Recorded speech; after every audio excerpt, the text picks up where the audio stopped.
Nah, jadi selain ya kita menjaga rasio lot dan modal kita ya teman-teman ya. Ya, persiapan pertama adalah juga sebelum kita memulai mengambil posisi ya, baik buy atau sell ya. Karena harga itu kan hanya ada dua, kalau nggak naik turun kan gitu ya teman-teman. Walaupun ada namanya sideways ya, tetapi setelah dia sideways dia kan akan naik atau dia akan turun. Nah, jadi sebelum kita mengambil keputusan ya untuk mengambil suatu posisi baik buy atau sell, sebaiknya ya kita bikin kita mapping harga dulu ya, artinya kita petakan dulu kira-kira pola harga akan kemana.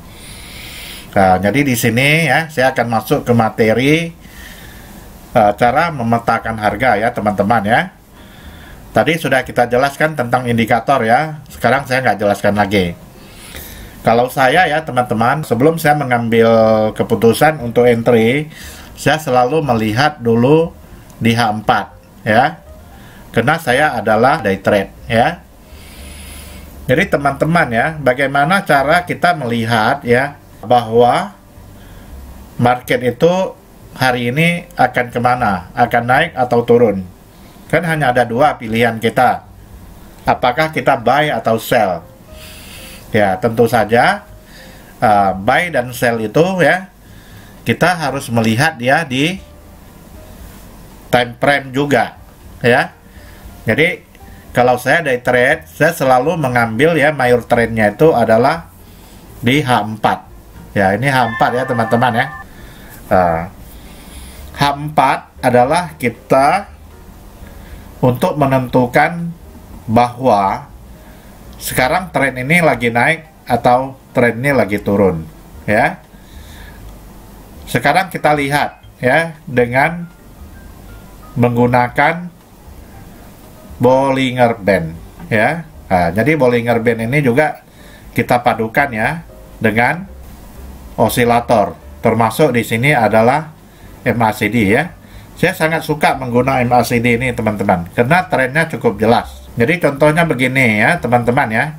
Kalau kita melihat ya seperti ini ya, umpamanya pagi-pagi ya, kita sebelum masuk market, kita melihat ada candle begini ya. Itu tanda-tanda ya tren. Ini kan Bollinger ya. Bollinger itu kan asumsi kita. Yang di tengah ini adalah garis transisinya. Ini middle band-nya ya. Kalau harga berada di atas middle band, itu artinya kan harga akan naik. Lalu candle-candle ini harus Anda pelajari juga teman-teman ya. Dan juga harus dilihat ada reversal candle nggak ya. Reversal candle itu kita mesti melihat ya ada ya dua candle yang warnanya sama setelah pembalikan, baru itu kita sebut dengan reversal. Itu tanda-tanda market itu akan turun. Contoh seperti ini ya, ini kan naik kan, tapi di sini ya di garis Bollinger Band atas ini kan udah mentok. Setelah mentok muncul satu garis ya, ini sudah 4 jam ya. H4 itu maksudnya satu candle ini 4 jam. Kalau 2 candle 8 jam. Kalau di sini jelas dilihat ya, ini market akan turun. Tapi turunnya kapan ya? Pastinya kita belum tahu. Tapi secara garis besar ini market akan turun. Salah satu indikasinya adalah kita melihat di sini sudah ada candle reversalnya ya. Ini hijau-hijau, lalu ada candle merah 2 ya. Turunnya itu cukup drastis ya. Nah, kalau kita tarik ya secara ini daerah supply-nya sekitar berada di sini ya. Nah, jadi ini daerah supply-nya. Kita ambil ujung satu dengan body bawah satu. Nah, ini daerah supply kuat nih. Lihat ya. Di ujung ini juga ada daerah supply kuat. Jadi kalau kita lihat secara mayor trend, ini gold ya, emas. sekarang 1896 ya. Nah, mungkin dia akan koreksi dulu. Lalu indikasi kedua apa? Kita melihat juga di sini. Ini adalah MACD. MACD ini ya, garis histogramnya ini kan sudah mulai memendek. Makin pendek ya. Nah, dan nanti kalau sudah ini memotong ke bawah, ya ini harga akan turun. Lalu sekarang kita lihat lagi ini stokastik. Stokastik juga sudah sangat overbought dan sudah ya ada crossing. Dia juga sudah mulai keluar dari garis 80 ya. Dan ini RSI juga ingin memasuk ke 50. Ya, inilah namanya mapping. Jadi buat sementara kita persepsikan nih harga akan turun ya. Lalu secara garis besarnya ini harga akan turun ya. Kita harus bagaimana? Tentu kita harus banyak akan mengambil posisi sell nanti. Cuma sellnya kita akan turun lagi ke time frame yang kecil. Begitu ya teman-teman ya. Jadi secara mayor trend ya, mayor trend itu artinya untuk day trade ya, kita mengambilnya di H4 gitu. Lalu kita lihat di H4 ini ya, kita petakan harganya ini akan turun ya. Lalu setelah kita petakan di H4 ya, asumsi kita hari ini harga gold akan turun ya. Lalu kalau harga gold akan turun, kita harus mengambil posisi sell. Setelah itu ya, kita akan turun lagi ke time frame yang lebih kecil. Ini H4, kita turun ke M30. Ya ini.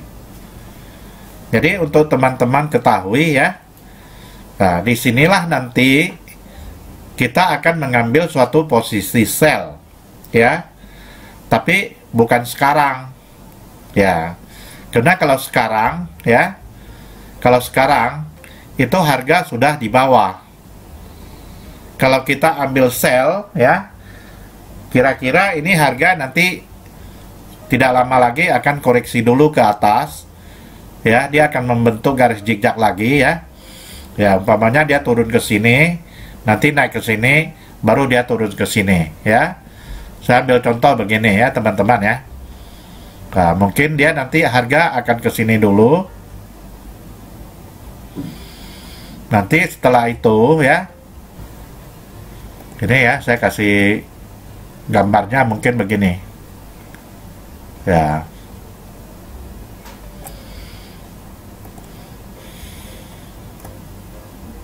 Nah, mungkin nanti harga akan begini ya teman-teman ya. Nah, jadi tadi di H4 kita sudah melihat bahwa ini harga emas akan turun. Lalu kita turun ke M30 ya. Kita harus mengambil posisi sell. Tentu saja posisi sellnya ya, kita harus menunggu. Kalau sekarang ini kan, kalau kita lihat di stokastiknya, ini harga kan sudah di bawah ini ya. Dan histogramnya sudah mulai memendek. Ini tanda-tandanya ini harga akan koreksi ke atas. Seperti ini turun sampai bawah, lalu dia akan koreksi ya sampai ke atas ya. Ya, mungkin atasnya bisa sampai ke atas ini juga ya. Ini kita umpamakan ya, mungkin dia akan ke sini dulu ya. Nah, baru dari sini nanti dia akan turun lagi.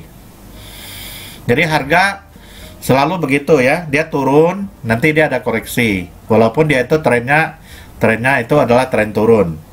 Selalu dia turun dulu ya. Karena sudah turun sejauh ini udah 300 pip lebih. Orang yang tadi umpamanya sempat sell di sini ya, mereka di sini sudah TP, take profit. Setelah banyak orang take profit di bawah, maka harga akan koreksi, akan naik. Naik di sini adalah hanya koreksi ya, dia bukan berganti tren. Nah, jadi harus dipahami ya, teman-teman, koreksi dengan pergantian tren itu berbeda. Kalau pergantian tren itu dia akan balik naik lagi. Tapi kalau koreksi, dia akan naik sedikit, lalu nanti dia akan turun lebih dalam lagi. Itu namanya koreksi. Jadi untuk teman-teman ketahui, ya, secara mayor trend di H4 ya, kita lihat tadi, gini kan. harga akan turun. Ya, lalu kita turun lagi ke time frame lebih kecil di M30 ya. Setelah di sini nanti untuk entry-nya sebaiknya kita nunggu dia koreksi dulu. Setelah dia koreksi ya, nanti dia koreksi, nanti candlenya akan begini ya. Ada histogram di atas. Lalu setelah ya histogram ini mulai melemah ya gitu ya teman-teman ya, dan sudah mulai ada overbought stokastiknya dan RSI sudah menuju ke garis 50. Disitulah posisi kita nanti ambil sell. Tapi kalau sekarang jangan ya, karena kita tidak tahu ini koreksinya akan berapa jauh ya. Jangan dilawan. Ada juga ya orang modal nekat gitu, dia sudah lihat ini, oh ini harga udah jauh nih, baiknya saya sekarang ngambil buy aja ya. Ada juga yang modal nekat gitu ya, ngambil buy ya. Tapi kalau dia tidak jadi koreksi, ada juga semacam langsung harga setelah dia turun gitu ya, dia koreksi sedikit langsung turun lagi.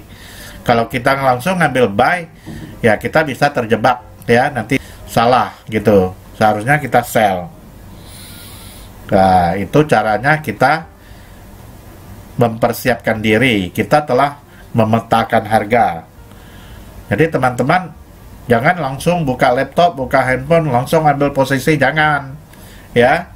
Lihat-lihat dulu, pelajari dulu candlenya ya, pelajari dulu semuanya, seluk-beluknya ya, nanti baru kita